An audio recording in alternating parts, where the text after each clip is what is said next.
हाँ जी, good afternoon. Last class 'ਚ ਆਪਾਂ ਨੇ ਇਲੈਕਟ੍ਰੋਨੈਗੇਟਿਵਿਟੀ ਦੇ ਬਾਰੇ ਥੋੜੀ ਜਿਹੀ ਡਿਸਕਸ਼ਨ ਕੀਤੀ ਸੀਗੀ।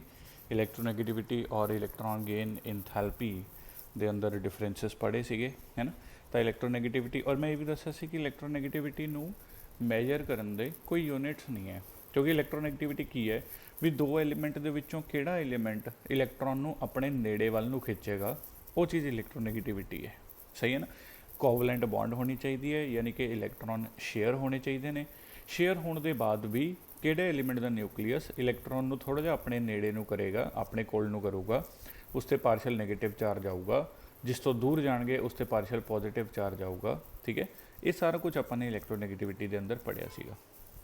हुण बहुत सारे लोगों ने, बहुत सारे साइंटिस्ट ने कोशिश करी कि इलैक्ट्रोनैगेटिविटी ਨੂੰ किसी ईजी वे दे नाल दस्सिया जा सके। ठीक है, तो इलैक्ट्रोनैगेटिविटी मेजर करने दे अलग अलग स्केल्स ने, अलग अलग तरीके ने। ठीक है, एक पॉलिंग स्केल है, ठीक है, जिमें मलिकन स्केल है, तो उस तो इलावा भी होर दो तीन स्केल्स हैं। हुण हालांकि इस चों ये सारे पुराने कॉन्सैप्ट्स हैं, इस चों ज़्यादा क्वेश्चन नहीं आते, बट स्टिल अपने सिलेबस का पार्ट है, तो आप एक बार इन्हां बारे थोड़ा थोड़ा जरूर पढ़ांगे।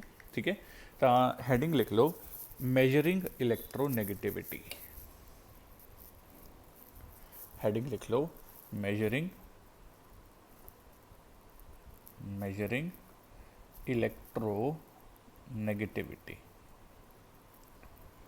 मेजरिंग इलैक्ट्रोनैगेटिविटी ये अंदर सब तो पहले नंबर ते लिखो पॉलिंग स्केल।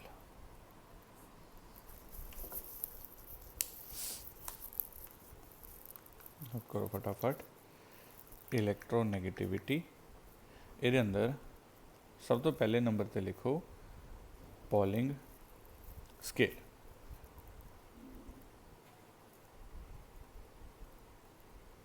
पॉलिंग स्केल, ठीक है। हुण जिवें इलैक्ट्रोनैगेटिविटी एक रैलेटिव टर्म है ना, भी एक दे सामने दूसरा किन्ना क इलैक्ट्रॉन नूं अपने वाल खिंच सकदा है, किन्ना क इलैक्ट्रॉन नूं अपने वाल नहीं खिंच सकदा। ये इलैक्ट्रोनैगेटिविटी इस चीज़ के अकॉर्डिंगली चलती है। सही है ना इन्ना पार्ट। ठीक है, हुण पॉलिंग ने की करिया, पॉलिंग ने देखा कि यार जिहड़ा फ्लोरीन है वो सब तो ज़्यादा इलैक्ट्रोनैगेटिव एलीमेंट है। ठीक है, तो उन्हें अपने वालों ही फ्लोरीन की इलैक्ट्रोनैगेटिविटी नूं एक वैल्यू देती 4, है ना। हुण कहंदा जी फ्लोरीन की इलैक्ट्रोनैगेटिविटी अपने वालों ही मन के चलते हैं कि 4 है, क्योंकि जो चीज़ां रिलेटिव होंदियां ने। ठीक है, हुण जिवें मान लो कि कोई अखाड़ा है, लड़ाई चल रही है उत्थे, हुण उत्थे देखो उत्थे की करेगा, सब तो तगड़ा पहलवान आपां ने चक लिया। ठीक है, ਉਹਦੇ ਸਾਹਮਣੇ ਬਾਕੀਆਂ ਨੇ ਕਿਵੇਂ ਲੜਾਈ ਕੀਤੀ, ਇਸ ਹਿਸਾਬ ਨਾਲ ਆਪਾਂ ਬਾਕੀਆਂ ਨੂੰ ਰੇਟਿੰਗ ਦੇਤੀ। ਐਵੇਂ ਹੋਇਆ ਨਾ। ਪੋਲਿੰਗ ਨੇ ਸੇਮ ਕਨਸੈਪਟ ਚੱਕਿਆ। ਪੋਲਿੰਗ ਨੇ ਦੇਖਿਆ ਕਿ ਜਿਹੜਾ ਫਲੋਰੀਨ ਹੈ ਇਹ ਸਭ ਤੋਂ ਜ਼ਿਆਦਾ ਇਲੈਕਟ੍ਰੋਨੈਗੇਟਿਵ ਹੈ, ਤਾਂ ਫਲੋਰੀਨ ਦੀ ਇਲੈਕਟ੍ਰੋਨੈਗੇਟਿਵਿਟੀ ਮੰਨ ਲਈ 4। ਹੁਣ ਫਲੋਰੀਨ ਦੇ ਸਾਹਮਣੇ ਬਾਕੀ ਸਾਰੇ ਐਲੀਮੈਂਟਸ ਨੂੰ ਇੱਕ ਇੱਕ ਵਾਰੀ ਜੋੜ ਕੇ ਇਹ ਦੇਖਿਆ ਕਿ ਉਹ ਬਾਕੀ ਸਾਰੇ ਫਲੋਰੀਨ ਦੇ ਸਾਹਮਣੇ किस तरह ਨਾਲ परफॉर्म कर रहे हैं। ठीक है ना, कि फ्लोरीन दे इलैक्ट्रॉन खिंचण के बावजूद बाकी सारे क्या उस इलैक्ट्रॉन को अपने वाल भी खिंच पा रहे हैं या रोक पा रहे हैं। इस बेसिस पे उन्हें सारे एलीमेंट्स की इलैक्ट्रोनैगेटिविटी विद रिस्पैक्ट टू फ्लोरीन लभी। ठीक है ना, और इसनों बोलते हैं पॉलिंग स्केल। ठीक है, इसनों बोलते हैं पॉलिंग स्केल। तो पहला आप ये बारे थोड़ा जिहा लिखते हैं, लिखो माड़ा जिहा इहदे बारे point. Polling assigned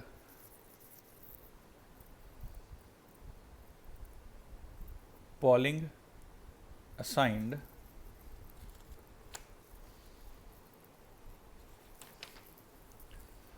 the electronegativity value of 4. Pauling assigned the electronegativity value of 4 to fluorine.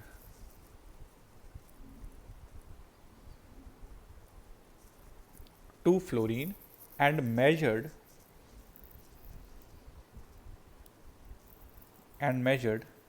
electronegativity of other elements with respect to fluorine. And measured electronegativity of other elements with respect to fluorine.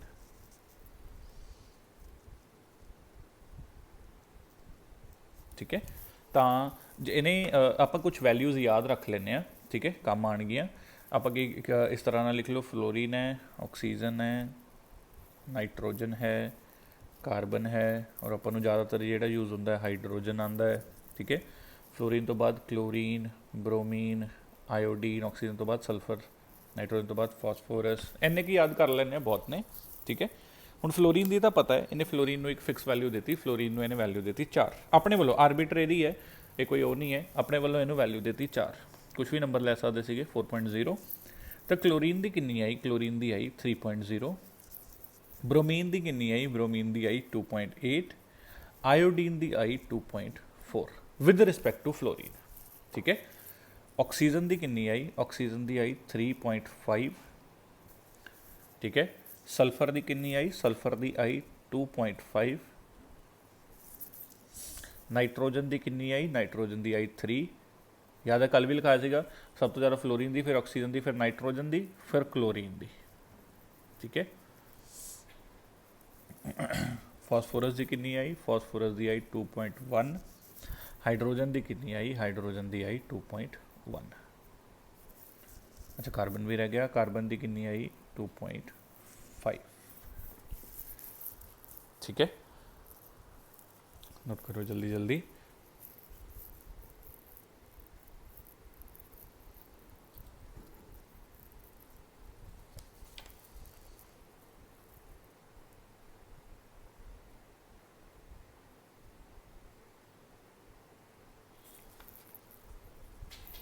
ठीक है, इन्हें एक छोटा सा formula भी दिता, formula भी लिख लो।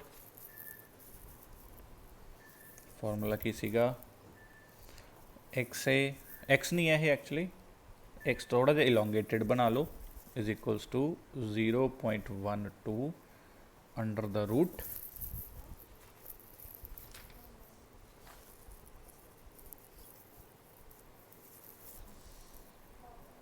ई A B minus under the root E A into E B B, और ये यूनिट्स ने किलो जाउल पर मोल। नोट करो, मैं कली कली चीज़ का मतलब ही लिखाना, इस कोई न्यूमेरिकल नहीं आएगा, टेंशन लेने की जरूरत नहीं है, सिर्फ फॉर्मूले के कले कले कंपोनेंट्स बारे पता होना चाहिए। ठीक है, एक ही चीज़ है, आ है इलैक्ट्रोनैगेटिविटी ऑफ ए, जिमें कोई बॉन्ड बनी हुई है ए और बी दो एलीमेंट्स दे विच, तो यह है इलैक्ट्रोनैगेटिविटी ऑफ ए, पहले दी इलैक्ट्रोनैगेटिविटी, यह है इलैक्ट्रोनैगेटिविटी ऑफ बी।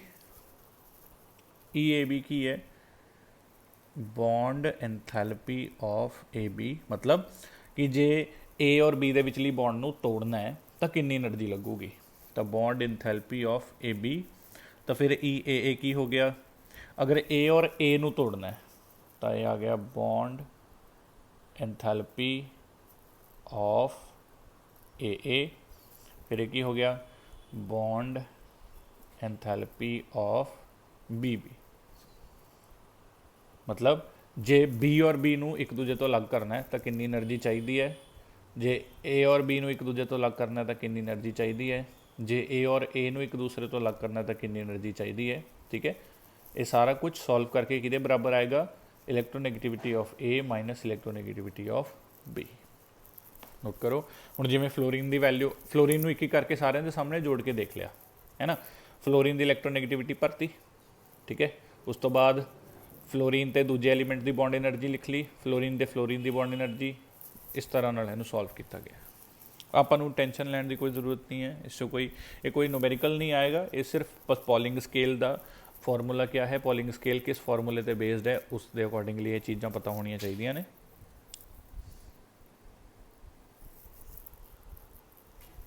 ठीक है, ये एक छोटा जिहा पॉइंट भी लिख लो, द मेन डिसएडवांटेज,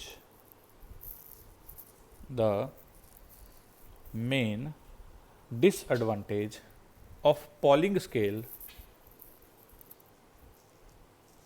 is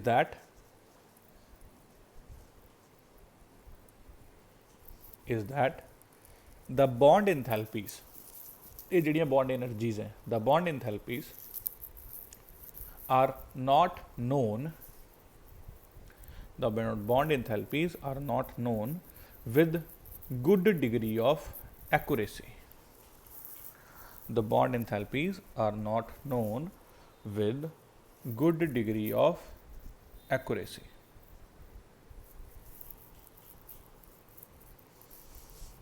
ठीक है जी, ਆਪਾਂ ਨੂੰ ਸਿਰਫ ਇਹ ਮਤਲਬ ਇਹ ਯਾਦ ਰਹਿਣਾ ਚਾਹੀਦਾ ਵੀ ਕਿਹਦੀ ਇਲੈਕਟ੍ਰੋਨੈਗੇਟਿਵਿਟੀ ਜ਼ਿਆਦਾ ਹੈ, ਅਦਰਵਾਈਜ਼ ਇਹ ਸਾਰੇ ਦਾ ਇੰਨਾ ਕੋਈ ਖਾਸ ਇੰਪੋਰਟੈਂਸ ਨਹੀਂ ਹੈ। ਤੁਹਾਨੂੰ ਇਹ ਪਤਾ ਹੋਣਾ ਚਾਹੀਦਾ ਕਿਹਦੀ ਇਲੈਕਟ੍ਰੋਨੈਗੇਟਿਵਿਟੀ ਜ਼ਿਆਦਾ ਹੈ, ਕਿਹਦੀ ਇਲੈਕਟ੍ਰੋਨੈਗੇਟਿਵਿਟੀ ਘੱਟ ਹੈ, ਤਾਂ ਕਿ ਹੁਣ ਜਿਵੇਂ ਅਸੀਂ ਆਰਗੈਨਿਕ ਦੇ ਅੰਦਰ ਬੌਂਡਸ ਕੋਵੈਲੈਂਟ ਬੌਂਡਸ ਬਣਾਵਾਂਗੇ ਤਾਂ ਉੱਥੇ ਸਾਨੂੰ ਪਤਾ ਹੋਣਾ ਚਾਹੀਦਾ ਹੈ, ਉਸ ਅਕੋਰਡਿੰਗਲੀ ਕੁਐਸਚਨ ਚੱਲੇਗਾ ਇਲੈਕਟ੍ਰੋਨੈਗੇਟਿਵਿਟੀ ਜ਼ਿਆਦਾ ਔਰ ਘੱਟ ਦੇ ਹਿਸਾਬ ਨਾਲ। ਠੀਕ ਹੈ, ਤਾਂ ਇਹ ਚੀਜ਼ਾਂ ਦਿਮਾਗ 'ਚ ਰਹਿਣੀਆਂ ਚਾਹੀਦੀਆਂ ਨੇ ਕਿ ਫਲੋਰੀਨ ਦੀ ਸਭ ਤੋਂ ਜ਼ਿਆਦਾ ਹੈ, ਫਿਰ ਆਕਸੀਜਨ ਦੀ ਹੈ, ਫਿਰ ਨਾਈਟ੍ਰੋਜਨ ਦੀ ਹੈ, ਕਲੋਰੀਨ ਦੀ ਹੈ, ਫਿਰ ਬ੍ਰੋਮੀਨ ਦੀ, ਆਇਓਡੀਨ ਦੀ, ਸਲਫਰ, ਕਾਰਬਨ, इस तरह नाल इनू याद करना पएगा। हो जाएगा याद इन्ना पार्ट। ठीक है, चलो सैकेंड स्केल देखते हैं, मलिकन स्केल। सैकेंड स्केल है मलिकन, MULIKEN, LLIKEN, मलिकन स्केल। ठीक है, मलिकन ने एक सिंपल जी गल कही, कहना जी इलैक्ट्रोनैगेटिविटी होंदी है किसी भी एलीमेंट की, ਉਹਦੀ ਆਇਓਨਾਈਜੇਸ਼ਨ ਇੰਥੈਲਪੀ ਔਰ ਇਲੈਕਟ੍ਰੋਨ ਗੇਨ ਇੰਥੈਲਪੀ ਦਾ ਐਵਰੇਜ ਹੁੰਦਾ ਹੈ। ਐਵਰੇਜ ਕਿਵੇਂ ਆਏਗਾ? Ionization enthalpy plus electron gain enthalpy divided by 2, ਇਹੀ ਆਏਗਾ ਨਾ। ਠੀਕ ਹੈ, ਵੈਲਿਊਜ਼ ਚੱਕਣੀਆਂ ਨੇ ਇਸ 'ਚ, ਪਲੱਸ ਮਾਈਨਸ ਸਾਈਨ ਇੰਨਾ ਇੰਪੋਰਟੈਂਟ ਨਹੀਂ ਹੈ। ਵੈਲਿਊਜ਼ ਕਹਿੰਦਾ the electronegativity is average of electron gain enthalpy and ionization enthalpy for any element. ਠੀਕ ਹੈ, ਕਹਿੰਦਾ ਜਿਹੜਾ ਫਲੋਰੀਨ ਦੀ ਅਗਰ ਆਪਾਂ ਨੇ ਚੈੱਕ ਕਰਨੀ ਹੈ ਕਿੰਨੀ ਇਲੈਕਟ੍ਰੋਨੈਗੇਟਿਵਿਟੀ ਹੈ, ਤਾਂ ਫਲੋਰੀਨ ਦਾ ਆਇਓਨਾਈਜੇਸ਼ਨ ਐਨਰਜੀ ਚੱਕੋ, ਉਹਦਾ ਇਲੈਕਟ੍ਰੋਨ ਗੇਨ ਇੰਥੈਲਪੀ ਚੱਕੋ, ਦੋਨਾਂ ਦਾ ਐਵਰੇਜ ਲੈ ਲਓ। ਠੀਕ ਹੈ, ਅਗੇਨ ਇਸ 'ਚੋਂ ਕੋਈ ਨੂਮੈਰੀਕਲ ਨਹੀਂ ਆਏਗਾ, ਜੇ ਆਏਗਾ ਤਾਂ ਬਿਲਕੁਲ ਹੀ ਬੇਸਿਕ ਆਏਗਾ, ਇੰਨਾ ਸੌਖਾ ਕੁਐਸਚਨ ਆਏਗਾ ਨਹੀਂ ਵੈਸੇ ਤਾਂ। ਠੀਕ ਹੈ, ਤਾਂ ਇਹਦੇ ਬਾਰੇ ਵੀ ਲਿਖ ਲਓ ਫਟਾਫਟ। According to Mulliken scale, according to Millikan scale, the electronegativity of any element, according to Millikan scale, the electronegativity of any element is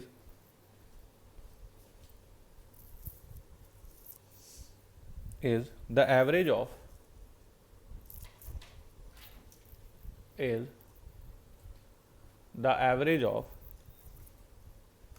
its ionization enthalpy, is the average of its ionization enthalpy and electron gain enthalpy, is the average of its ionization enthalpy and electron gain enthalpy। तारा simple जिहा formula किवें बनिया, तो electronegativity है जी, electronegativity of any element A is delta H I. ਹੁਣ ਨਾ electron gain ਇੰਥੈਲਪੀ ਜਿਵੇਂ ਆਪਾਂ ਮੰਨ ਕੇ ਚੱਲਦੇ ਹਾਂ ਵੀ ਜ਼ਿਆਦਾਤਰ ਦੀ ਨੈਗੇਟਿਵ ਹੁੰਦੀ ਹੈ। ਠੀਕ ਹੈ, ਤਾਂ ਮੈਂ ਇੱਥੇ ਪਹਿਲਾਂ ਇੱਕ ਮਾਈਨਸ ਸਾਈਨ ਪਾ ਲੈਣਾ, ਡੈਲਟਾ ਐਚ ਈ ਜੀ ਬਾਈ 2। ਇਹ ਹੈਗੀ ਆ ਇਲੈਕਟ੍ਰੋਨੈਗੇਟਿਵਿਟੀ ਆਫ ਏ। ਠੀਕ ਹੈ, ਇਹ ਤਾਂ ਆਇਓਨਾਈਜੇਸ਼ਨ ਇੰਥੈਲਪੀ ਹੈ, ਇਲੈਕਟ੍ਰੋਨ ਗੇਨ ਇੰਥੈਲਪੀ ਹੈ, ਦੋਨਾਂ ਦਾ ਚੱਕਿਆ ਐਵਰੇਜ। ਐਵਰੇਜ ਇੱਦਾਂ ਹੀ ਲਿਖ ਦੇਣਾ, ਦੋ ਚੀਜ਼ਾਂ ਨੂੰ ਐਡ ਕਰਕੇ ਬਾਈ 2 ਕਰਤਾ। ਸਰ ਇੱਥੇ ਤਾਂ ਮਾਈਨਸ ਆਇਆ ਜੀ, ਕਿਉਂਕਿ ਇਲੈਕਟ੍ਰੋਨ ਗੇਨ ਦੀ ਥੈਲਪੀ ਮਾਈਨਸ ਹੁੰਦੀ ਹੈ, ਤਾਂ ਮਾਈਨਸ ਮਾਈਨਸ ਫਿਰ ਬਾਹਰ ਪਲੱਸ ਬਣ ਗਿਆ ਇੱਕ ਤਰ੍ਹਾਂ ਨਾਲ। ਠੀਕ ਹੈ, ਤਾਂ ਮਾਈਨਸ ਪਹਿਲਾਂ ਹੀ ਲਗਾਇਆ ਹੋਇਆ। ਲਿਖੋ ਜਲਦੀ ਜਲਦੀ।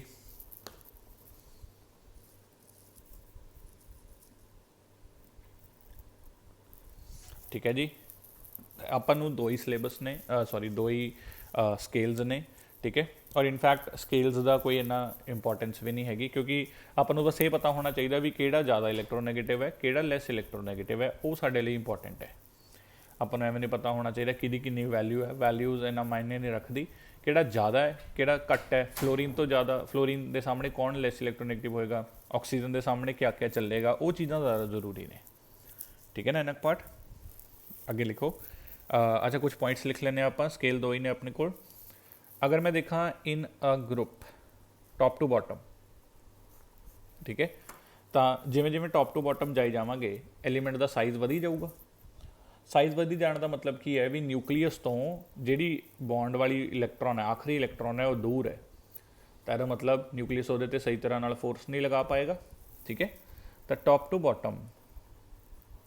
बॉटम जिमें जिमें साइज़ वधदा है इलैक्ट्रोनैगेटिविटी घटती है। वैसे भी ਆਪਾਂ स्केल तो भी पता ही लग रहा, देख लो जिमें जिमें नीचे आई जा रहे हैं तो इलैक्ट्रोनैगेटिविटी की वैल्यू भी घटती जा रही है ना। तो टॉप टू बॉटम जिमें जिमें साइज़ बढ़ता है इलैक्ट्रोनैगेटिविटी घट जाती है। अच्छा, अगर मैं इन्हें पीरीयड देखा लैफ्ट टू राइट, हुण लैफ्ट टू राइट की है, साइज़ घटता जा रहा है, प्रोटॉन वधदे जा रहे हैं। तो सिंपल जी गल है, प्रोटॉन इलैक्ट्रॉन को नेड़े खिंचण की कोशिश करनगे तो इलैक्ट्रोनैगेटिविटी वध गई, है ना।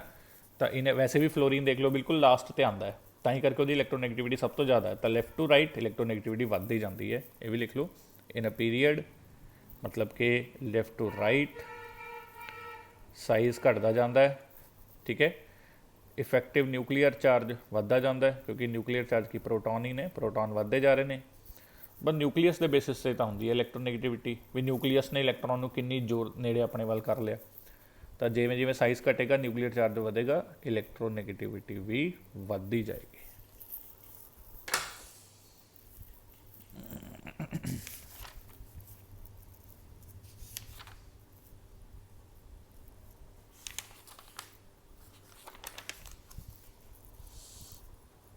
ठीक है जी, हो जाएगा इनका पार्ट। साइज़ घटेगा न्यूक्लियर चार्ज बढ़ेगा, इलैक्ट्रोनैगेटिविटी बढ़ी जाएगी।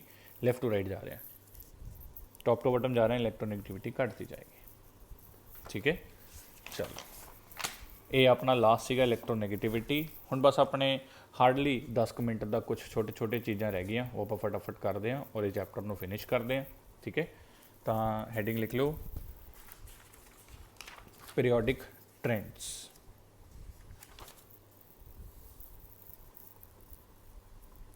Periodic trends in chemical properties. Periodic trends in chemical properties, फटाफट इन्हों नोट करते हैं जी। Periodic trends in chemical properties मतलब लैफ्ट टू राइट अगर जाने, टॉप टू बॉटम जाने, तो कैमिकल प्रॉपर्टीज़ से क्या फर्क पैंदा है। हुण तक आप ये पढ़िया कि लैफ्ट टू राइट जाने, हुण तक आप सिर्फ एक एटम की गल करी सी, आयोनाइजेशन एनर्जी किहो जी होएगी, इलैक्ट्रॉन गेन एंथैल्पी किहो जी होएगी, इलैक्ट्रॉन नैगेटिविटी किदां दी होएगी, साइज़ किदां दा होएगा। हुण आप हाले तक आप इदां ही गल कर रहे थे। हुण आप देखांगे भी किहड़ा मैटल होएगा किहड़ा नॉन मैटल होएगा, वो ट्रेंड देखना आपां ने। ठीक है, किहदे वैलेंस इलैक्ट्रॉन ज़्यादा होणगे किहदे घट होणगे, वो ट्रेंड देखना आपां ने। ठीक है, किहड़ा एसिडिक होएगा किहड़ा बेसिक होएगा, वो ट्रेंड देखना आपां ने। तो कैमिकल प्रॉपर्टीज़ का ट्रेंड देखना है। ठीक है, और ये बहुत ईजी है कंपेयर टू जो आप पहला पढ़े हैं। तो पीरियोडिक ट्रेंड इन केमिकल प्रॉपर्टी, पहला ट्रेंड लिखो वैलेंसी और वैलेंस इलैक्ट्रॉन्स। वैलेंसी और वैलेंस इलैक्ट्रॉन्स। अच्छा, ये भी तुहानू सारिਆਂ ਨੂੰ पता ही होना, ये तुसीं 10th च भी किया होना। जिमें टॉप टू बॉटम जाने। अच्छा, अगर ये मैं इन्हें ग्रुप देख लेना, अगर मैं इन्हें ग्रुप देखा, इन्हें ग्रुप टॉप टू बॉटम, तो टॉप टू बॉटम जाते हुए वैलेंस इलैक्ट्रॉन्स पे फर्क पैंदा या नहीं पैंदा, सोच के देखो। टॉप टू बॉटम जाते हुए कभी भी वैलेंस इलैक्ट्रॉन पर फर्क नहीं पैंदा, ना वैलेंस इलैक्ट्रॉन पर ना वैलेंसी पर, है ना। हुण जिवें ग्रुप नंबर 1 है एल्कली मैटल्स हैं, वो सारी ग्रुप की वैलेंसी 1 है, top to bottom सारिਆਂ the valency same है। तो क्यों? क्योंकि सब को वैलेंस इलैक्ट्रॉन ही बिल्कुल सेम होंगे ने, तो ही उन्होंने ग्रुप च रखा जाता है। उन्होंने को इक्को तरह के वैलेंस इलैक्ट्रॉन, इक्को तरह की कॉन्फिगरेशन होती है। सही है ना, तो ये बिल्कुल सिंपल है। तो अगर आप ग्रुप च जावांगे, number of valence electrons remain same, कोई फर्क नहीं पैंदा, यानी कि वैलेंसी रिमेन्स सेम। अच्छा, नंबर ऑफ वैलेंस इलैक्ट्रॉन और वैलेंसी च भी काफ़ी फर्क है। नंबर ऑफ वैलेंस इलैक्ट्रॉन की होंदा है भी आखिरी शैल च किन्ने इलैक्ट्रॉन ने, वैलेंसी होंदा है भी उन्होंने नोबल गैस बनने के लिए किन्ने इलैक्ट्रॉन फालतू के चाहिए ने या किन्ने इलैक्ट्रॉन हटाने पैणगे। ठीक है ना, ये भी हुणी मैं समझाना है। Number of valence electron remain same, valency remain same. अच्छा, अगर मैं इन्हें पीरीयड गल करा लैफ्ट टू राइट जाते हुए, इन्हें पीरीयड, ठीक है। हुण जे मैं एग्जाम्पल दिना है, आ देखो, मैं तो एक पीरीयड कोई भी पीरीयड चक लेना, लिथियम पीरीयड नंबर 2 चक लें। इत्थे हैगा लिथियम, फिर हैगा बेरीलियम, फिर boron, carbon, nitrogen, oxygen, fluorine, neon, आई है ना। ठीक है, अगर मैं ये वैलेंस इलैक्ट्रॉन काउंट करा, इन्हें तो थोड़ा भी आता ही होना। लिथियम की कॉन्फिगरेशन तीजे नंबर पर होंगे 2,1, 10th के अकॉर्डिंग भावें सोच लो, तो वैलेंस इलैक्ट्रॉन ये एक है। बेरीलियम की कॉन्फिगरेशन 2,2, ये वैलेंस इलैक्ट्रॉन 2 ने। बोरॉन को 2,3 वैलेंस इलैक्ट्रॉन 3 ने। कार्बन को 4 ने। नाइट्रोजन को 5 ने। ऑक्सीजन को 6 ने। फ्लोरीन को 7 ने। नियोन को 8 ने, है ना। तो साफ ही पता लग रहा है जिमें जिमें लैफ्ट टू राइट जाया जाएगा तो नंबर ऑफ वैलेंस इलैक्ट्रॉन एक एक वधदे जाएंगे। सही है ना। अच्छा, गल करिए वैलेंसी की। वैलेंसी की हुंदा है, नोबल गैस बनने के लिए किन्ने इलैक्ट्रॉन लूज करे या गेन करे। ठीक हो, यदि कॉन्फिगरेशन की होंगी है लिथियम की 2,1, 10th के अकॉर्डिंगली सोच लिया। इतने मैं लिख देना कॉन्फिगरेशन, चलो स्पेस पता नहीं क्यों नहीं छड़ी। कॉन्फिगरेशन लिथियम की होंगी है 2,1, बेरीलियम की 2,2, बोरॉन की 2,3, कार्बन की 2,4। 10th के अकॉर्डिंगली कॉन्फिगरेशन लिखने तो थोड़ा बैटर समझ आ जाएगा। 2,6, 2,7, 2,8, है ना। हुण अगर लिथियम है जोड़ा नोबल गैस बनना चाहता है, 2 इलैक्ट्रॉन रखना चाहता, तो एक हटाना पएगा, तो यदि वैलेंसी बन गई +1। बेरीलियम अगर नोबल गैस बनना चाहता है, इनू आ 2 हटाने पैणगे, यदि वैलेंसी बन गई +2। बोरॉन अगर नोबल गैस बनना चाहता है तो या तो यह 5 इलैक्ट्रॉन गेन करे 2,8 बन जाए, या 3 इलैक्ट्रॉन लूज करे। तो ओबवियसली 3 इलैक्ट्रॉन लूज करना सौखा है, तो +3 आ गया। सही है जी। कार्बन है, कार्बन तो कोवलेंट बॉन्ड के अकॉर्डिंगली चलता है, इन्हों मैं खाली छड़ देना। नाइट्रोजन है, हूँ नाइट्रोजन नोबल गैस बनने के लिए या तो 5 इलैक्ट्रॉन लूज करे, 2 रह जाए कला, या 3 इलैक्ट्रॉन गेन करे। 3 इलैक्ट्रॉन गेन करना ईजी है, तो यदि कितनी आ गई -3। ऑक्सीजन 2 गेन करेगा -2। फ्लोरीन 1 गेन करेगा -1। नियॉन कोई गेन करने की लोड़ नहीं, ऑलरेडी स्टेबल है 0। एना पार्ट समझ आ रहा है ना। ठीक है। तो अगर मैं वैलेंस इलैक्ट्रॉन कहां तो left to right valence electron वधदे जा रहे हैं। इन पीरीयड वैलेंस इलैक्ट्रॉन एक एक करके वधी जाएगा। पर जो मैं वैलेंसी की गल करा तो वैलेंसी पहला वध रही है 1 +1 +2 +3 +4, फिर घट रही है -3 -2 -1 0, है ना। तो वैलेंसी लैफ्ट टू राइट जाते हुए पहला इनक्रीज करती है, सेंटर जे च मैक्सीमम होंगी है, फिर डिक्रीज करती है। पर valence electron left to right वधदे जाते हैं। तो ये अगर मैं इन्हें पीरीयड लिखा, ठीक है, तो इत्थे मैं लैफ्ट टू राइट ही लिख देना डायरैक्ट। तो अगर मैं लैफ्ट टू राइट जाना होवे, ठीक है, तो वैलेंस इलैक्ट्रॉन इनक्रीजेस, ठीक है, तो valency first increases, comma becomes maximum in the middle, becomes maximum in the middle, comma then decreases। Logic समझ आ गया ना, सिंपल जा। ठीक है। जे लैफ्ट टू राइट जाइए वैलेंस इलैक्ट्रॉन तो वधदे ही जाएंगे, top to bottom valence electron नहीं वधदे, वैलेंसी तो कोई फर्क नहीं बनता टॉप टू बॉटम। पर left to right valence electron एक एक वधदा जाएगा, वैलेंसी पहला वधदी जाएगी फिर घटती जाएगी। नोट करो फटाफट, वीडियो पॉज करके नोट कर लिया करो, टाइम बचेगा।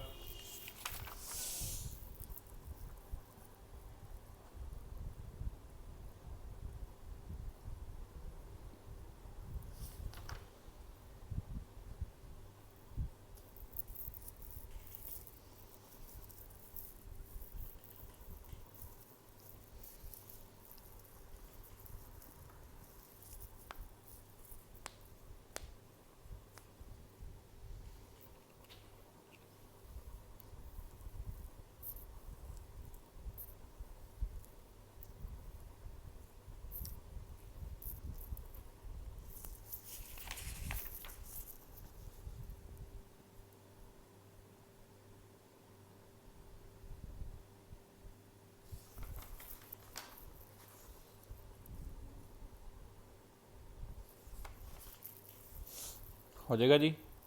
ठीक है, वैलेंसी और वैलेंस इलैक्ट्रॉन समझ आ रहे हैं। अच्छा, दूजा ट्रेंड, दूजी चीज़ देखते हैं, metallic and non metallic character. Metallic and non metallic character. ठीक है। ये क्या कॉन्सैप्ट है, देखो टॉप टू बॉटम। हुण पहली गल तो यदा मतलब समझो मैटल की हुंदा है। मैटल वो हुंदा है जिहड़ा इलैक्ट्रॉन नूं लूज करन दी टेंडेंसी दिखावे। सही है ना। तो पीरियोडिक टेबल दे विच मैटल नूं इलैक्ट्रॉन नूं लूज करके किहनूं बैनीफिट मिल रहा है, ग्रुप नंबर 1 ग्रुप नंबर 2 नूं। सही, क्योंकि ग्रुप नंबर 1 मैटल लूज करके नोबल गैस बनना सौखा है ਉਹਦੇ ਲਈ, ना कि इलैक्ट्रॉन ਨੂੰ गेन करके। सिंपल ਜਿਹਾ फंडा है, ठीक है। तो इन्ना पता लग गया भी लैफ्ट ते पीरियोडिक टेबल के लैफ्ट ते मैटैलिक करैक्टर होंदा है। इलैक्ट्रॉन नॉन मैटैलिक करैक्टर किहदा होंदा है, ਜਿਹੜੇ इलैक्ट्रॉन गेन करन दी टेंडेंसी दिखाते हैं, यानी कि राइट वाले पी ब्लॉक वाले, क्योंकि पी ब्लॉक वाले गेन करके नोबल गैस आराम नाल बन जाएंगे, है ना। तो मैंने इन्ना पता भी पीरियोडिक टेबल च लैफ्ट ते मैटल होंदा है, राइट ते नॉन मैटल होंदा है। ਇਹਦਾ मतलब अगर मैं लैफ्ट टू राइट जाना है, मैटैलिक करैक्टर घट रहा है, ਤਾਂ ਹੀ ਲੈਫਟ ਵਾਲਿਆਂ ਦਾ ਜ਼ਿਆਦਾ ਹੈ, ਕਿਉਂਕਿ ਉਧਰ ਨੂੰ ਜਾਂਦੇ ਹੋਏ ਮੈਟੈਲਿਕ ਕਰੈਕਟਰ ਘਟਦਾ, ਤੇ ਲੈਫਟ ਟੂ ਰਾਈਟ ਜਾਂਦੇ ਹੋਏ ਨॉन ਮੈਟੈਲਿਕ ਕਰੈਕਟਰ ਵਧ ਰਿਹਾ, ਤਾਂ ਹੀ ਕਰਕੇ ਰਾਈਟ ਵਾਲੇ ਸਭ ਤੋਂ ਵਧੀਆ ਨॉन ਮੈਟਲ ਨੇ। ਤਾਂ left to right metallic non metallic character ਸਮਝ ਆ ਰਿਹਾ ਹੋਏਗਾ। ਅੱਛਾ, ਟੌਪ ਟੂ ਬਾਟਮ ਚੱਲਦੇ ਹਾਂ ਹੁਣ। ਮੈਟਲ ਦੇ ਅੰਦਰ ਦੇਖੋ, ਟੌਪ ਟੂ ਬਾਟਮ ਚੱਲਦੇ ਹਾਂ। ਮੈਂ ਗਰੁੱਪ ਨੰਬਰ 1 ਚੱਕ ਲੈਣਾ ਹੈ ਨਾ। हाइड्रोजन लिथियम सोडियम हेलिना की बीना से फ्रेंडशिप या रब से फरियाद, वो सारा ठीक है। हुण टॉप टू बॉटम जाते हुए सोच के देखो, मैं लिथियम नू और सीजीयम नू ग्रुप नंबर 1 के दूजे एलीमेंट नू और आखिरी एलीमेंट नू कंपेयर करदा है, ठीक है। लिथियम और सीजीयम दे विच किहड़ा इलैक्ट्रॉन नू जल्दी लूज करेगा? सोचो, आयनाइजेशन एनर्जी है ना। ਜਿਹੜਾ ਨੀਲ सीजीएम है बड़े साइज करके इलैक्ट्रॉन जल्दी लूज कर सकता है, वो आयनाइजेशन एनर्जी घट है ना। लिथियम छोटे साइज करके इलैक्ट्रॉन जल्दी नहीं लूज करता। यदा मतलब सीजीएम है जोड़ा वो वधिया मैटल है लिथियम नालों, है कि नहीं है? क्योंकि मैटल कौन होंगे जो इलैक्ट्रॉन लूज करे, तो सीजीएम वधिया मैटल है। तो यदा मतलब टॉप टू बॉटम वधिया मैटल आते जा रहे हैं, मैटैलिक करैक्टर वध रहे। सिंपल जिहा लॉजिक है, कोई ये अंदर बहुत रॉकेट साइंस नहीं है, simple logic. Top to bottom ठीक है, इलैक्ट्रॉन लूज करने की टेंडेंसी बढ़ती है तो मैटैलिक करैक्टर बढ़ता है। Left to right electron gain करने की टेंडेंसी बढ़ती है तो मैटैलिक करैक्टर घटता है। अच्छा, अगर एग्जामिनर पूछ ले टॉप टू बॉटम नॉन मैटैलिक दसो, हूँ यार मैटैलिक और करैक्टर और नॉन मैटैलिक करैक्टर एक दूसरे तो उल्टे ही चल रहे हैं, बिल्कुल उल्टा है सारा कुछ। तो जो टॉप टू बॉटम मैटैलिक करैक्टर बढ़ता है तो नॉन मैटैलिक करैक्टर घटेगा, गल खत्म। लॉजिक समझ आ रहा है ना, सिंपल जा, ठीक है। तो metallic and non metallic character का पहले आप यही देख लेने, लिखो in a group top to bottom, ठीक है। ये बारे पॉइंट लिख लो फटाफट कि जो टॉप टू बॉटम जाते हुए टॉप टू बॉटम जो साइज़ है मैटल का वधदा जाता है, ठीक है। तो वो आयनाइजेशन एनर्जी घटती जाती है, ठीक है। तो वो टेंडेंसी टू लूज इलैक्ट्रॉन ये भी बढ़ेगी। Therefore metallic character increases.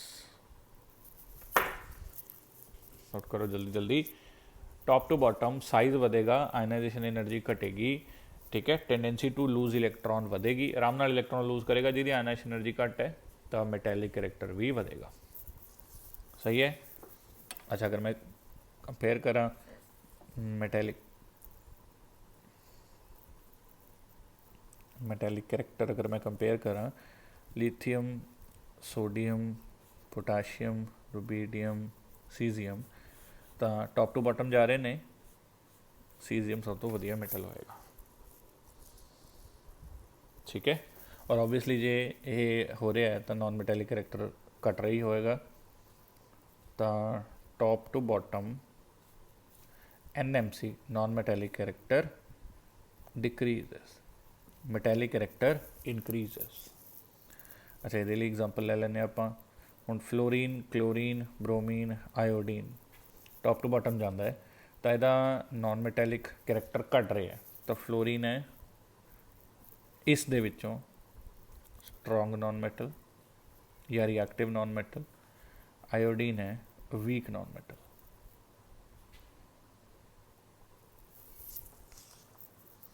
Bracket लिख लियो लैस रिएक्टिव, वीक का मतलब होर कुछ नहीं है, यह है मोर रिएक्टिव।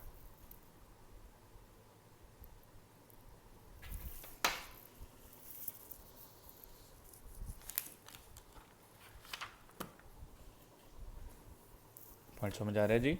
इन्हें ग्रुप तो बाद इन्हें पीरियड देखते हैं। इन्हें पीरियड यानी कि लेफ्ट टू राइट ठीक है, लैफ्ट टू राइट ये तो पता ही है, ठीक है। लैफ्ट टू राइट जाते हुए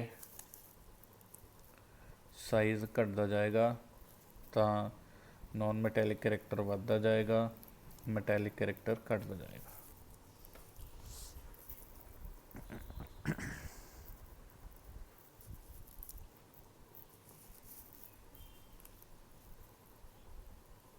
ठीक है, जिमें ग्रुप 1,2 ये होंगे ने वैरी रिएक्टिव मैटल्स। अच्छा मैं गल करा ग्रुप नंबर 16 या 17 की, ये होंगे ने रिएक्टिव नॉन मैटल्स।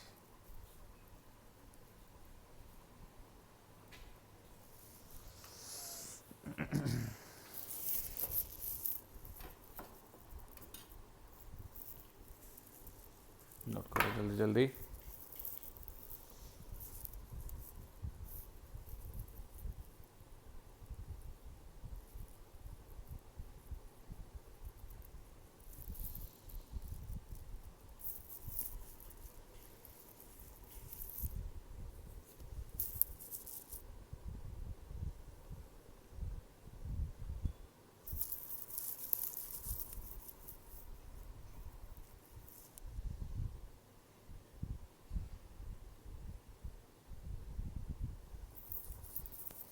ठीक है जी, चलो तीजा आगे तीजी प्रॉपर्टी रिएक्टिविटी।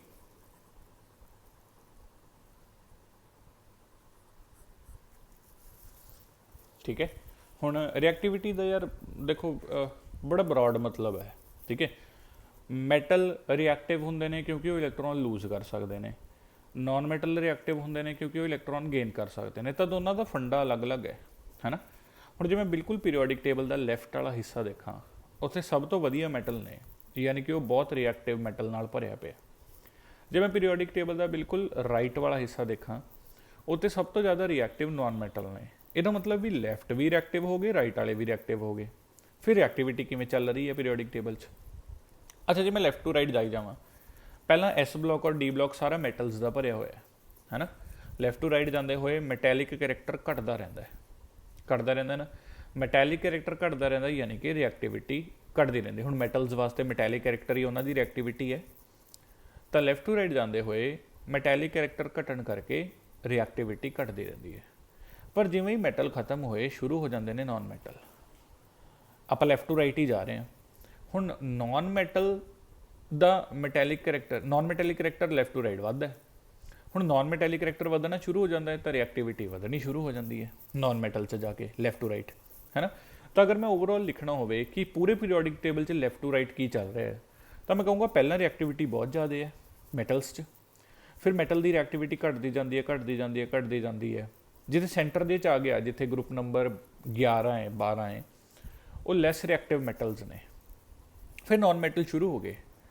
फिर नॉन मैटल की रिएक्टिविटी पहला घट वाले रिएक्टिव आते हैं, फिर एंड च फिर बढ़ती जाती है। तो रिएक्टिविटी लैफ्ट तो हाईएस्ट है, घटती गई घटती गई घटती गई, मिडल च लोएस्ट हो गई, फिर बढ़नी शुरू हो गई, फिर नॉन मैटल की रिएक्टिविटी बढ़ गई, लास्ट च फिर बढ़ गई। ठीक है, तो पीरियोडिक टेबल के जोड़े एक्सट्रीम एंड्स ने, extreme left extreme right, please noble gases को छड्ड के, नोबल गैसेज को असीं किते भी प्रॉपर्टीज़ कंसीडर नहीं करते क्योंकि ऑलरेडी एक बहुत खुश ग्रुप है, उन्होंने किसी दीन दुनिया नाल कोई लेना देना नहीं है, वो अपना चिल मार रहे हैं। ठीक है ना। आप जो भी पीरियोडिक टेबल की गल करते हैं, असी ग्रुप नंबर 1 तो लैके 17 तक ही मैक्सीमम गल करते हैं, क्योंकि यही एलीमेंट ने जोड़े रिएक्टिव ने, यही एलीमेंट ने जोड़े सारा कुछ सारिया चीज़ों फॉर्म कर रहे हैं। ठीक है, नोबल गैसेज तो बस मजे मारन आए दुनिया पर। ठीक है जी। तो ग्रुप नंबर 1 टू लैके जो लैफ्ट टू राइट जाते जाए मैटैलिक करैक्टर घटता जा रहा है तो रिएक्टिविटी घटती जा रही है। फिर नॉन मैटल शुरू हो के नॉन मैटैलिक करैक्टर बढ़ता जा रहा है तो रिएक्टिविटी बढ़ती जा रही है। तो आप कहेंगे जी लैफ्ट टू राइट रिएक्टिविटी पहला घटती है, लोएस्ट होंगी है, फिर बढ़ती है, फिर दोबारा वापस हाई पर पहुँच जाती है, हाई टू हाई एवें चलती है लैफ्ट टू राइट। सही। टॉप टू बॉटम की गल करते हैं। हुण मैटैलिक करैक्टर याद है टॉप टू बॉटम बढ़ता है, तो जो गल मैटल की हो रही है तो टॉप टू बॉटम रिएक्टिविटी भी बढ़ती है क्योंकि मैटैलिक करैक्टर बढ़ता है। जे गल नॉन मैटल की हो रही है top to bottom non metallic character घटता है तो रिएक्टिविटी भी घटती है। तो रिएक्टिविटी वर्ड है ना जिहड़ा, ਇਹਦਾ ਮਤਲਬ ਮੈਟਲਸ ਵਾਸਤੇ ਅਲੱਗ ਤਰ੍ਹਾਂ ਨਾਲ ਹੈ, ਨੌਨ ਮੈਟਲ ਵਾਸਤੇ ਅਲੱਗ ਤਰ੍ਹਾਂ ਨਾਲ ਹੈ। ਠੀਕ ਹੈ ਨਾ। ਤਾਂ ਆਪਾਂ ਪਹਿਲਾਂ ਮੈਟਲ ਦੀ ਹੀ ਗੱਲ ਕਰ ਲੈਂਦੇ ਹਾਂ। For metals, for metal, metal ਮਤਲਬ ਕਿਹੜਾ ਕਿਹੜਾ ਬਲੋਕ, ਐਸ ਪੀ, ਸੌਰੀ ਪੀ ਨਹੀਂ, ਕਿੱਥੋਂ ਆ ਗਿਆ ਪੀ, ਐਸ ਡੀ ਤੇ ਐਫ ਬਲੋਕ। ठीक है। P block non metal, P block च भी थोड़े ਜਿਹੇ मैटल्स हैगे ने, बट ਆਪਾਂ ਨੂੰ हले हले जनरलाइज करके चलते हैं। चलो ठीक है। फॉर मैटल्स की कुछ है जी, टॉप टू बॉटम मैटैलिक करैक्टर ਵਧੇਗਾ ਤਾਂ रिएक्टिविटी ਵਧੇਗੀ। ठीक है। लैफ्ट टू राइट मैटैलिक करैक्टर घटेगा ਤਾਂ रिएक्टिविटी भी घटेगी। देखो जी फटाफट। अच्छा, अगर मैं नॉन मैटल्स की गल कर रहे हैं, for non metals, non metals में जनरली पी ब्लॉक ਨੂੰ ਮੰਨ ਕੇ ਚੱਲਦਾ। ठीक है। P block top to bottom. Please मैं ये नहीं कह रहा भी पी ब्लॉक सारा नॉन मैटल है, किते ਇਹਨੂੰ ਗਲਤ ਉਹਦੇ ਨਾਲ ਦੇਖੋ। ਪੀ ਬਲੋਕ 'ਚ ਵੀ ਨੋਨ ਮੈਟਲਸ ਹੁੰਦੇ ਨੇ, ਲੋਅਰ ਵਾਲੇ ਸਾਰੇ ਮੈਟਲਸ ਹੀ ਹੁੰਦੇ ਨੇ, ਪਰ ਆਪਾਂ ਹਲੇ ਜਨਰਲ ਲੈ ਕੇ ਚੱਲ ਰਹੇ ਹਾਂ ਤਾਂ ਬਸ ਨੋਨ ਮੈਟਲਸ ਵਾਸਤੇ। ਠੀਕ ਹੈ।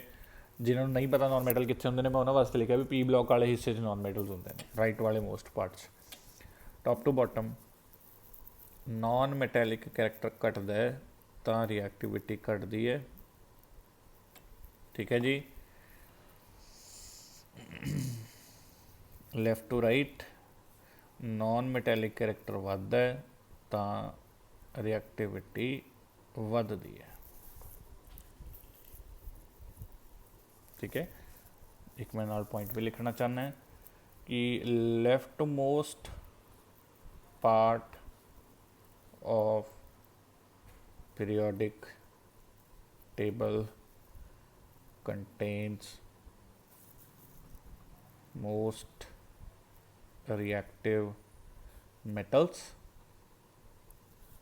ते नाल ही right most part of periodic table contains most reactive non metals. जो पीरियोडिक टेबल का लैफ्ट मोस्ट पार्ट है वो च सारे रिएक्टिव मैटल ने, राइट मोस्ट पार्ट च सारे रिएक्टिव नॉन मैटल ने। नोट कर लो फटाफट।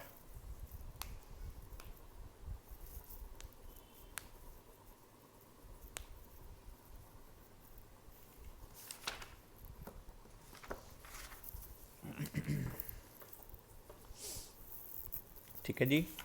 फोर्थ पॉइंट वाल चलते हैं। चौथा लास्ट है एक तरह का, तो बाद छोटा जिहा एक टॉपिक हो रहा है। फोर्थ पॉइंट लिखो,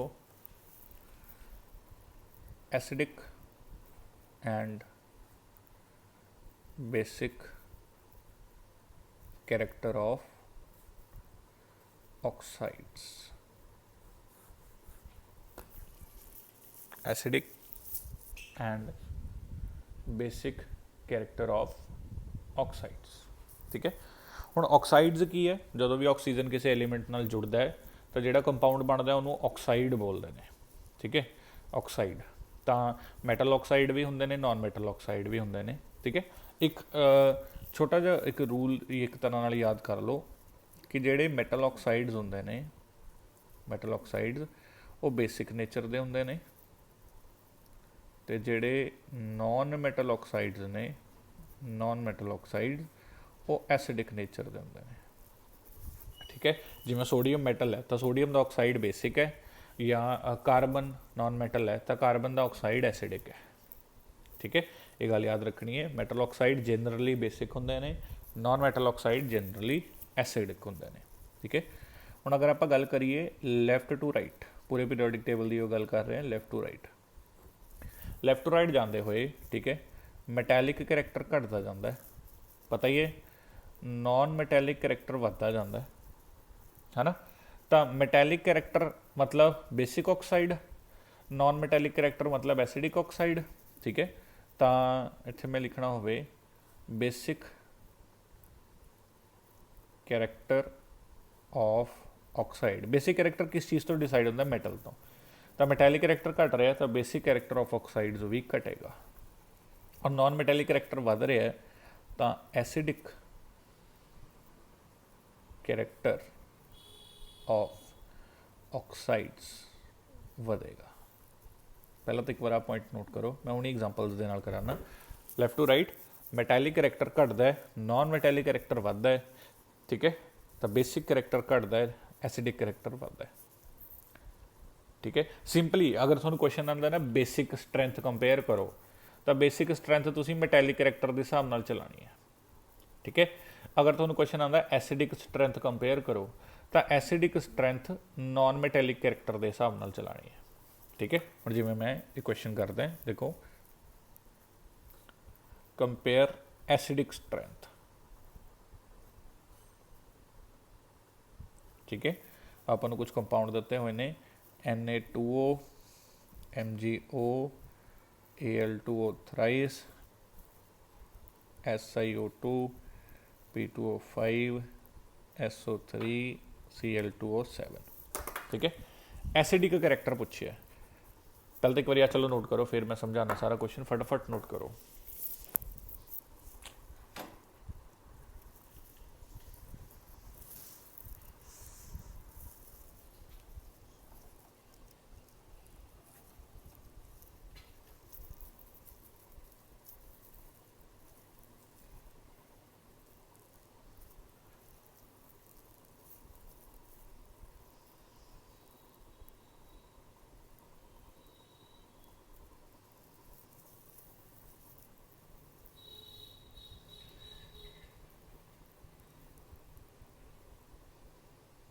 ठीक है, हुण एसिडिक स्ट्रेंथ है, एसिडिक स्ट्रेंथ के लिए आपने बस नॉन मैटैलिक करैक्टर बारे सोचना है, नॉन मैटैलिक करैक्टर, ठीक है। ये गल देखो सोडियम पीरियोडिक टेबल च लैफ्ट ते हुंदा है, ये सारा पीरीयड 3 के ऑक्साइड्स ने, पीरीयड 3 के, पीरीयड 3 च की कुछ आंदा है, पहला sodium magnesium aluminium silicon phosphorus sulphur chlorine, दिख रहा है ना, पीरीयड 3 के ने ऑक्साइड्स, पीरीयड 3 यानी कि लैफ्ट टू राइट जा रहे हैं, लैफ्ट टू राइट जाते हुए, ठीक है, इन्ह पीरीयड लैफ्ट टू राइट जाते हुए नॉन मैटैलिक करैक्टर वधदा है ना। तो अगर मैं इन्हां दा नॉन मैटैलिक करैक्टर देखना होवे तो नॉन मैटैलिक करैक्टर सब तो ज़्यादा इसका होएगा, सब तो घट इसका होएगा। Non metallic character left to right वधदा जांदा हुंदा तो ये सब तो ज़्यादा नॉन मैटैलिक है, ये लैस नॉन मैटैलिक है। एसिडिक स्ट्रेंथ बिल्कुल नॉन मैटैलिक करैक्टर वांगू है, ये सब तो ज़्यादा एसिडिक है, ये सब तो घट एसिडिक है। तो अगर एसिडिक स्ट्रेंथ पूछी जाए, आ गया मेरा ऑर्डर, गल समझ आ रही है कि नहीं आ रही, ठीक है। जे एसिडिक स्ट्रेंथ पूछी है तो तुसी बस नॉन मैटैलिक करैक्टर का ऑर्डर देखना है, वही एसिडिक स्ट्रेंथ का ऑर्डर होएगा। जे बेसिक स्ट्रेंथ पूछी है तुसी बस मैटैलिक करैक्टर का ऑर्डर देखना है, वही बेसिक स्ट्रेंथ का ऑर्डर होएगा। जिवें नाल ही चलो इन क्वेश्चन नंबर 1 बोल दें, क्वेश्चन नंबर 2 देखते हैं, ठीक है। क्वेश्चन नंबर 2 हैगा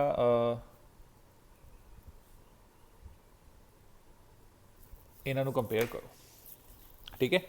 हुण एक हैगा लीथियम ऑक्साइड, एक हैगा सोडियम ऑक्साइड, एसिडिक स्ट्रेंथ ही पूछ लिया, चलो ठीक है। लीथियम और सोडियम चेक करो, अच्छा एसिडिक स्ट्रेंथ नहीं, इन्हों की बेसिक स्ट्रेंथ पूछ ली, चलो वो ज़्यादा बेटर रहेगा। इन्हों की बेसिक स्ट्रेंथ पूछी गई है, बेसिक स्ट्रेंथ, ठीक है। हुण बेसिक स्ट्रेंथ देखते हैं, बेसिक स्ट्रेंथ का किवें चलदा हुंदा, देखो बेसिक स्ट्रेंथ मतलब किहड़ा करैक्टर, मैटैलिक करैक्टर। आ लीथियम है, आ सोडियम है, लीथियम ऊपर हुंदा, सोडियम नीचे हुंदा, टॉप टू बॉटम मैटैलिक करैक्टर वधदा है तो बेसिक स्ट्रेंथ भी वध रही है, यानी कि सोडियम ज़्यादा बेसिक होएगा। अगर यही एसिडिक स्ट्रेंथ पूछ लेंदे, एसिडिक स्ट्रेंथ ते बेसिक स्ट्रेंथ तो उल्टा ही चलते हैं, अगर यही एसिडिक स्ट्रेंथ पूछ लेंदे तो क्या ऑर्डर बनता, फिर बिल्कुल उल्टा हुंदा, Li2O ना सीगा। ये गल का ध्यान रखना बस आपां ने, ठीक है ना। तो जिमें अगर एसिडिक स्ट्रेंथ पूछी है तो तुसी दिमाग च सिर्फ बेसिक नॉन मैटैलिक करैक्टर का ऑर्डर सोचना है। अगर बेसिक स्ट्रेंथ पूछी है तो दिमाग च मैटैलिक करैक्टर का ऑर्डर सोचना है, जो मैटैलिक करैक्टर का ऑर्डर होएगा वही मैटल दे ऑक्साइड का बेसिक स्ट्रेंथ का ऑर्डर होएगा। नोट कर लो जल्दी जल्दी।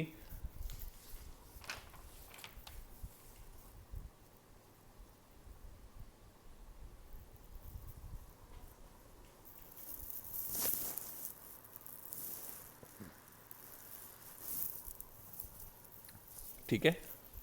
ਹੁਣ ਨਾ दो क्वेश्चन मैं ਤੁਹਾਨੂੰ ਲਿਖਾਉਂਗਾ, ठीक है। ਇਹ क्वेश्चनस ਆਪਾਂ ਗੱਲਾਂ 'ਚ ਕਲਾਸ 'ਚ ਪੂਰੀ ਕਲਾਸ 'ਚ ਆਲਰੇਡੀ ਜਿੰਨੇ ਵੀ ਪਿਛਲੇ ਲੈਕਚਰ ਹੋਇਆ ਸਾਰੇ ਅਗਰ ਤੁਸੀਂ ਮਿਲਾ ਲਵੋ ਤਾਂ ਇਹ ਦੋਨੋਂ ਕੁਐਸਚਨ ਆਪਾਂ ਆਲਰੇਡੀ ਡਿਸਕਸ ਕਰ ਚੁੱਕੇ ਹਾਂ, ਠੀਕ ਹੈ। ਤੁਸੀਂ ਇਹਨਾਂ ਦਾ ਆਨਸਰ ਲਿਖ ਕੇ ਮੈਨੂੰ WhatsApp ਕਰਨਾ ਹੈ, ਠੀਕ ਹੈ। ਉਹ ਦੋ ਕੁਐਸਚਨਸ ਕਿਹੜੇ ਨੇ? क्वेश्चन नंबर 1 लिखो फटाफट।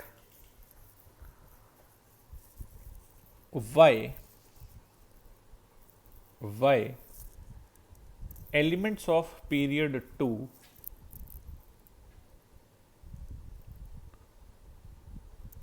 show anomalous behavior?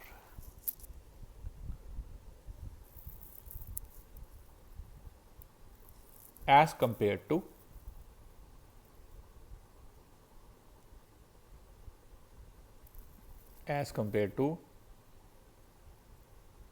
rest of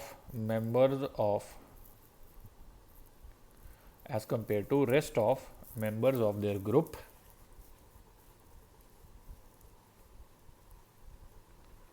as compared to rest of member of their respective groups, as compared to rest of member of their respective groups.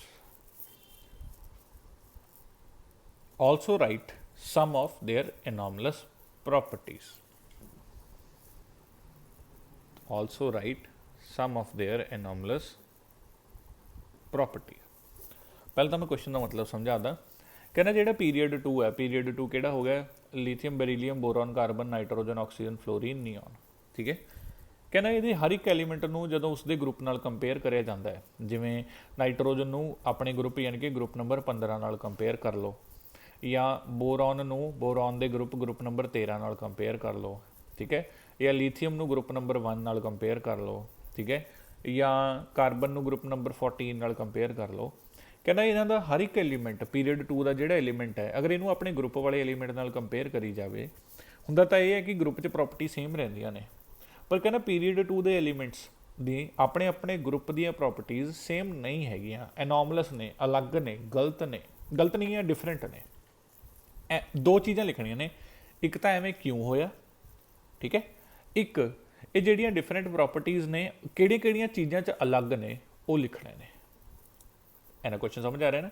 ਇੱਕ ਤਾਂ ਉਹ ਡਿਫਰੈਂਟ ਕਿਉਂ ਨੇ, ਇੱਕ ਕਿਸ ਮਾਮਲੇ 'ਚ ਡਿਫਰੈਂਟ ਨੇ, ਕਿਆ ਪੀਰੀਅਡ 2 ਵਾਲੇ ਮੈਟਲ ਨੇ ਜਾਂ ਨਾਨ ਮੈਟਲ ਨੇ, ਕਿਵੇਂ ਨੇ, ਕਿਹੜੀਆਂ ਚੀਜ਼ਾਂ 'ਚੋਂ ਬਾਕੀ ਗਰੁੱਪ ਨਾਲੋਂ ਡਿਫਰੈਂਟ ਨੇ, ਆਪਣੇ ਉਹ ਪੁਆਇੰਟਸ ਲਿਖਣੇ ਨੇ, ਠੀਕ ਹੈ ਜੀ। ਇਹ ਤੁਸੀਂ ਇਹ ਪਹਿਲੀ ਗੱਲ ਤਾਂ ਤੁਹਾਨੂੰ NCERT 'ਚ ਲੱਭਣਾ ਪਏਗਾ, ਐਵੇਂ ਡਾਇਰੈਕਟ ਲਿਖਿਆ ਹੋਇਆ ਨਹੀਂ ਮਿਲੇਗਾ। ਇੰਟਰਨੈਟ ਤੋਂ ਤੁਸੀਂ ਲੱਭੋਗੇ, ਇੰਟਰਨੈਟ 'ਤੇ ਵੀ ਕੁਐਸਚਨ ਇਸ ਫਾਰਮੈਟ 'ਚ ਨਹੀਂ ਮਿਲੇਗਾ, ਅਲੱਗ ਤਰ੍ਹਾਂ ਨਾਲ ਮਿਲੇਗਾ। ਮੈਂ ਕੁਐਸਚਨ ਕ੍ਰਾਸ ਚੈੱਕ ਵੀ ਕਰੂੰਗਾ ਜ਼ਰੂਰ, ਠੀਕ ਹੈ, ਕਿਉਂਕਿ ਇੰਟਰਨੈਟ 'ਚ ਕੀ ਲਿਖਿਆ ਔਰ NCERT 'ਚ ਕੀ ਲਿਖਿਆ ਉਹ 'ਚ ਵੀ ਜ਼ਮੀਨ ਅਸਮਾਨ ਦਾ ਫਰਕ ਹੈ, ਤਾਂ ਆਰਾਮ ਨਾਲ ਪਤਾ ਲੱਗ ਜਾਂਦਾ, ਠੀਕ ਹੈ। ਦੂਜਾ ਕੁਐਸਚਨ ਇਹ ਆਪਾਂ ਡਿਸਕਸ ਵੀ ਕਰਾਂਗੇ, ਹੁਣ ਜਦੋਂ ਆਪਾਂ ਕੱਲ੍ਹ ਨਵਾਂ ਚੈਪਟਰ ਸਟਾਰਟ ਕਰਾਂਗੇ ਨਾ, ਉਹ ਤੋਂ ਪਹਿਲਾਂ ਹੀ ਡਿਸਕਸ ਵੀ ਕਰਾਂਗੇ, ਠੀਕ ਹੈ। ਦੂਸਰਾ ਕੁਐਸਚਨ ਲਿਖੋ ਫਟਾਫਟ। दूसरा क्वेश्चन की है, what is lengthenoid and actinoid contraction?